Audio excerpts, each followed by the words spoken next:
existe uma Matrix do lado de fora e uma do lado de dentro. Em geral, a gente fala só da Matrix do lado de fora. Né? Ampliar a nossa liberdade depende de lutar nessas duas frentes, na de fora e na de dentro.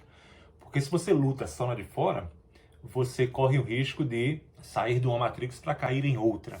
Muito bem, vamos conversar aí sobre como é que a gente pode ampliar a nossa liberdade pessoal e sair da Matrix. Eu gosto muito da metáfora da Matrix. A Matrix é uma realidade virtual simulada que aprisiona os seres humanos. A Matrix, como figura de linguagem, ela é o conjunto das exigências sociais, dos padrões sociais e, em certos casos, das imposições sociais que limitam a liberdade do sujeito, o indivíduo, a agir de certo modo, fazer certas escolhas, pensar certas ideias, etc. E tal. A princípio, como as leis da Matrix, assim como no filme, elas são invisíveis aos nossos olhos, ou mais ou menos invisíveis, né? Ninguém é obrigado a segui-las. Né? São leis não escritas. Mas o não cumprimento dessas leis, o não seguimento dessas imposições, ela pode implicar algum tipo de punição social. Você pode, por exemplo, ser rejeitado em determinados grupos sociais ou rejeitado por determinadas pessoas porque você não professa certas ideias ou certos ideais.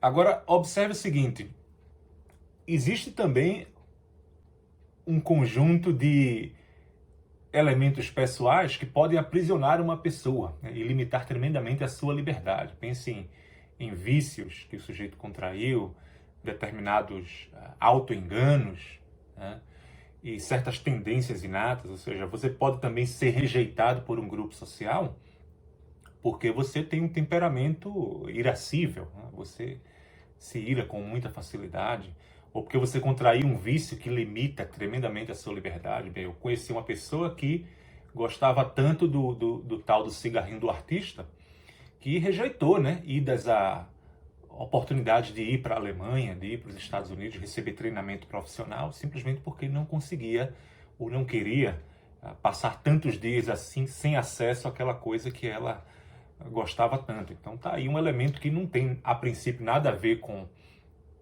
essa matrix das imposições sociais, né? E é uma espécie de matrix interna que limita a liberdade do sujeito tremendamente. Então, pense no seguinte, sair da matrix e ampliar a nossa liberdade significa vencer ou superar as imposições sociais, a chamada matrix de fora, né? Mas também vencer esses elementos aprisionantes que foram incorporados à nossa própria personalidade. Né?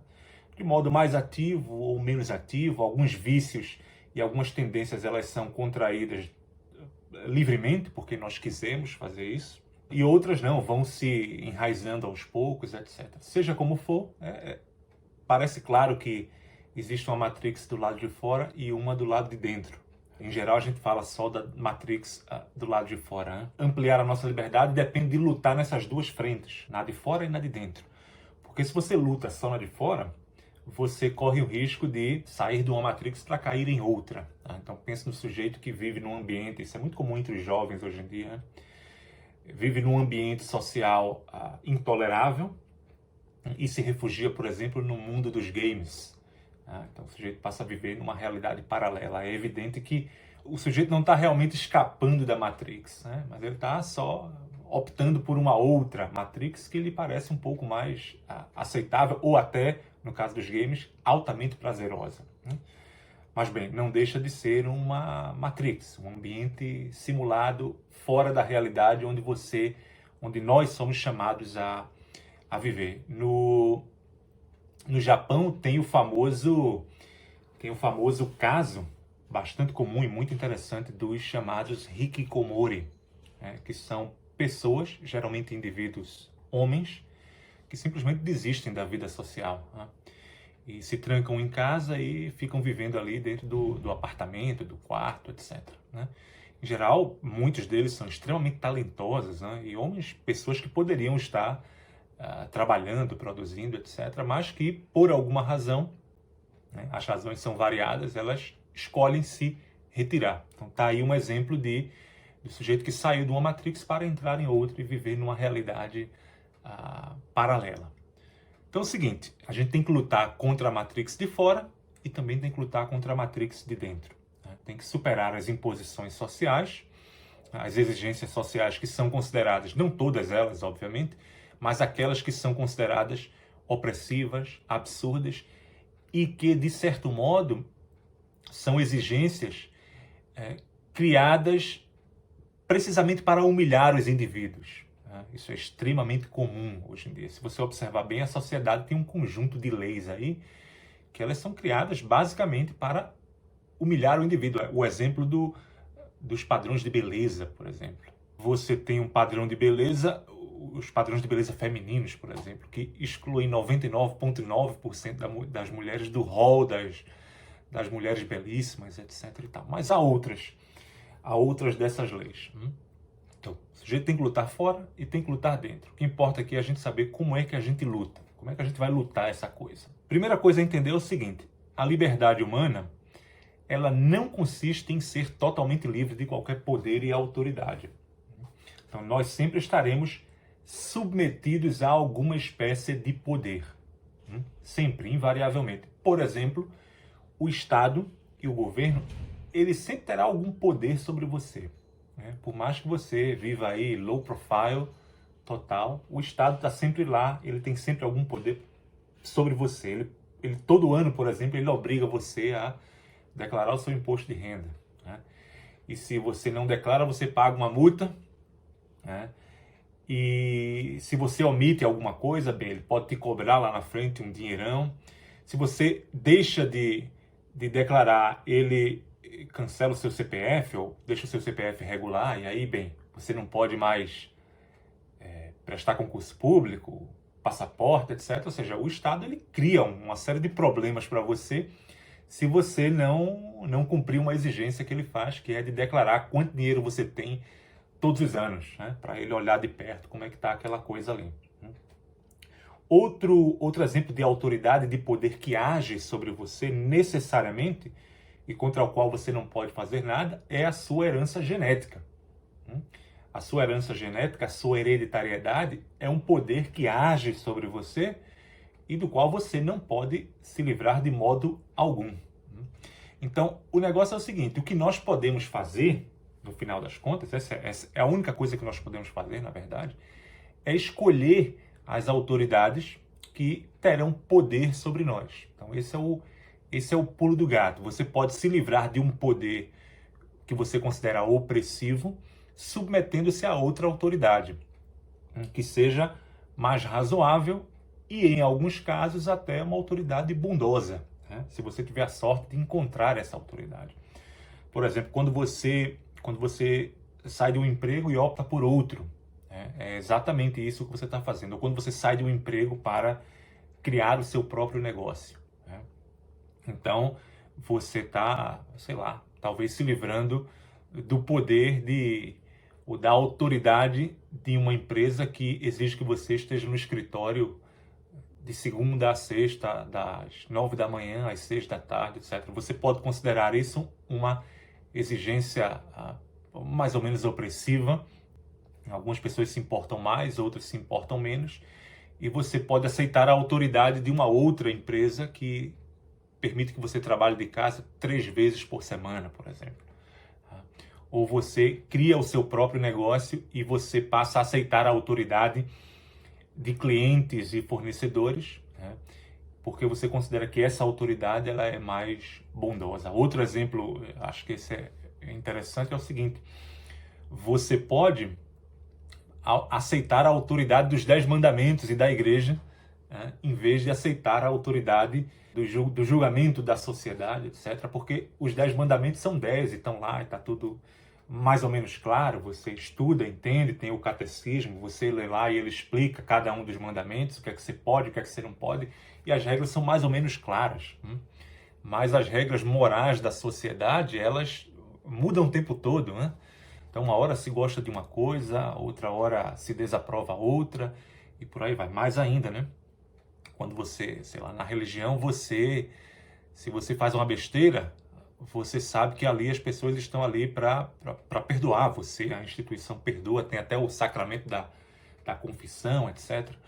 Mas na sociedade civil, naquilo que Santo Agostinho chamava o mundo dos homens, a cidade dos homens, não tem perdão, né? Você vai para a chibata mesmo, para o cancelamento, né? Então essa é um outro exemplo de escolher, submeter-se de bom grado a uma autoridade para se livrar de outra que você considera mais opressiva.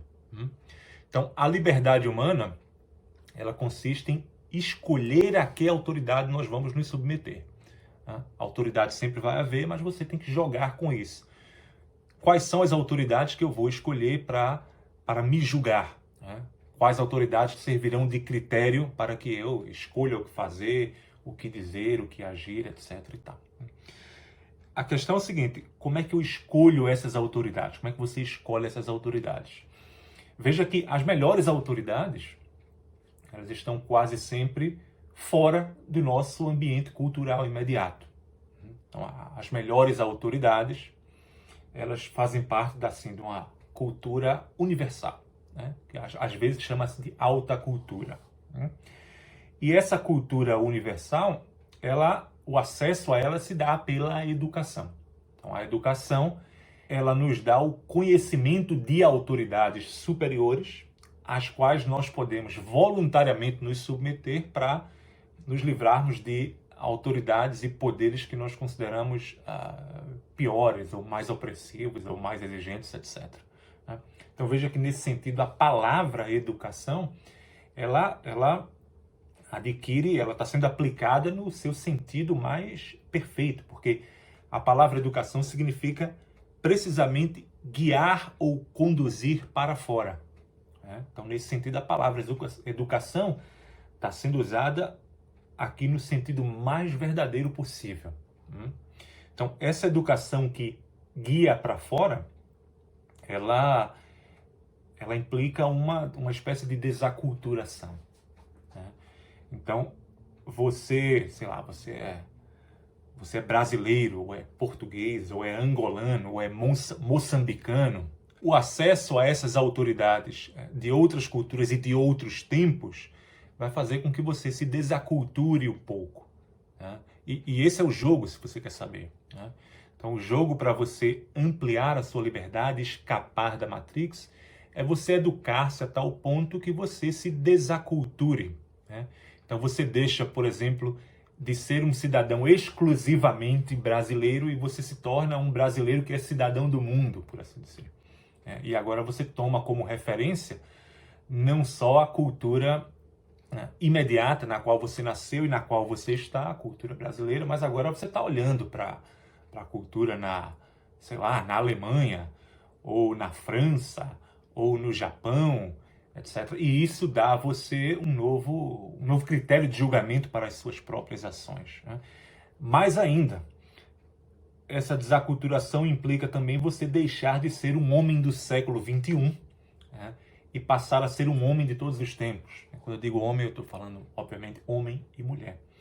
Ou seja, se você buscar desaculturar-se por meio dessa educação que guia ou conduz você para fora, você vai começar a conhecer um conjunto de novas instituições e autoridades e pessoas e pensadores que podem se tornar para você, se você quiser, essa é uma escolha livre, podem fornecer novos critérios de julgamento da sua própria conduta, da sua própria vida, escolhas, etc. e tal. Então, por exemplo, sempre que eu tenho um dilema moral ou um problema para resolver, alguma coisa que eu tenho, qualquer coisa que eu tenho para resolver, eu invariavelmente pergunto assim, o que é que um sujeito como Aristóteles, ele pensaria numa situação como essa? Eu realmente faço isso e faço isso o tempo todo. O que é que um sujeito como, Santo Tomás de Aquino falaria a respeito disso ou daquilo? Estou pensando aqui em fazer alguma coisa errada. O que é que ele diria? Então, naquilo que me é possível, eu procuro julgar-me de acordo com outros critérios que não da minha cultura imediata. Então, se você começa a educar, se começa a ter acesso a essas outras instituições, pessoas, etc., bem, você está aí no caminho para você chegar a novas autoridades e libertar-se um pouco da opressão cultural do ambiente imediato no qual você está. Então, eu posso dar instruções sobre isso num próximo vídeo, mas o que você pode fazer agora é o seguinte: faça aí uma auditoria. Né? Será que eu sou assim um brasileiro 100%? Né? E mais, eu sou assim um homem do meu tempo? Ou seja, tudo que eu penso, tudo que eu escolho, tudo que eu falo está circunscrito no ambiente cultural no qual eu nasci, no qual eu estou, ou eu tenho referências que estão afastadas no tempo e no espaço e eu posso escolher, e eu estou escolhendo, ou posso vir a escolher essas outras instituições e pessoas como critério para julgar a minha própria vida, fazer as minhas próprias escolhas, etc. e tal. Então essa é a ideia por aqui. Se tiver qualquer dúvida aí, deixa um comentário aqui e a gente vai trazendo novos vídeos aí para a gente continuar discutindo esse assunto que é bacana, interessante, é importante. Um grande abraço e até mais. Se cuida aí.